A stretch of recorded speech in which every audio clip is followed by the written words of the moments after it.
3 ans que la fête du hameau de Copnaxfort n'avait pas eu lieu. Autant dire qu'il y avait de l'impatience tant du côté des organisateurs que du côté du public qui ne manque jamais cet événement. Confirmé cette année encore, venant en nombre vivre un dimanche au bord de l'eau. Un seul dimanche au bord de l'eau, au trémolo, les petits bateaux, suffit pour que tous les jours semblent beaux. Quand on se promène au bord de l'eau. À la fête du hameau de Copnaxfort, il y a ceux qui sont au bord de l'eau et ceux qui sont dans l'eau ou qui essaient de ne pas y aller. Parmi ces derniers, les jouteurs d'orse. Et c'est un des moments forts de la fête lorsque les jouteurs d'orse entrent en scène ou plutôt sur les flots du Vlit pour faire le spectacle à travers une série de défis. On offre une prestation qui plaît et qui change parce que c'est pas la joute, c'est peu reconnu. Sport peu reconnu sans doute, cependant à Ors, commune du Cambrésis, l'essor de la joute remonte au Moyen-Âge. Pour les gens du peuple, c'était, paraît-il, un moyen de parodier les joutes équestres des seigneurs, mais au fil du temps, c'est devenu un sport qui, s'il semble facile et amusant à pratiquer, nécessite toutefois un peu de préparation et d'entraînement.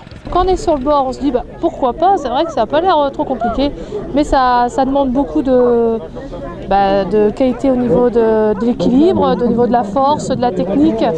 C'est aussi un sport d'équipe qui emmène 6 personnes dans une embarcation spécifique. Une barque avec le jouteur qui est sur sa plateforme, on appelle ça une planche. Ensuite, il y a 4 rameurs et un barreur qui dirige le bateau. Et surtout, tenir son bateau. Car en effet, il ne faudrait pas que le jouteur soit déjà en déséquilibre avant même l'affrontement. La stabilité de l'embarcation est donc capitale. Le tout, c'est que les rameurs rament bien en même temps pour équilibrer leur bateau et que ça ne bouge pas. Le jouteur prend une position qui ne doit rien au hasard. La technique, c'est de bien fléchir sa jambe de devant et bien tendre sa jambe de derrière. Et au moment de l'impact, ne pas tout lâcher, mais vraiment avoir la bonne poussée au bon moment. Et surtout la résistance. Bien sûr, l'objectif est de pousser à l'eau son adversaire, mais ça ne suffit pas pour marquer des points. Donc un joueur qui reste sur sa planche, il marque 2 points. Quand il a fait les 2 tourniquets que vous verrez tout à l'heure au-dessus de sa tête, pour bien montrer qu'il a l'équilibre. S'il ne le fait pas, il ne marque pas ses points. 2 jouteurs qui restent tous les 2 sur la planche, c'est 1 point chacun. Pratiquée essentiellement en France, en Allemagne, en Suisse et en Belgique, la joute nautique qui représente environ 6000 licenciés sur le territoire national a aussi son championnat de France. Tous les ans, dernier week-end d'août, on participe au championnat de France. Et cette année, on aura l'honneur, j'ai envie de le dire, de l'organiser chez nous à Ors.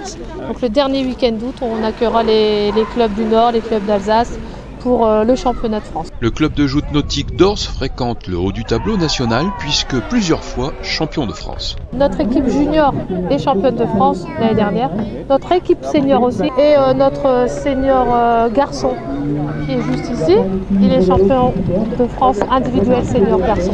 Et on avait la junior féminine aussi qui n'est pas là aujourd'hui mais qui a été championne de France l'année dernière. Ah non vraiment l'année dernière c'était un beau palmarès. La fête du hameau de Copnaxfort a une fois encore réussi à associer le beau temps à un accueil simple, multiple et familial. Avec la fête de Copnaxfort, on sait que l'été est proche.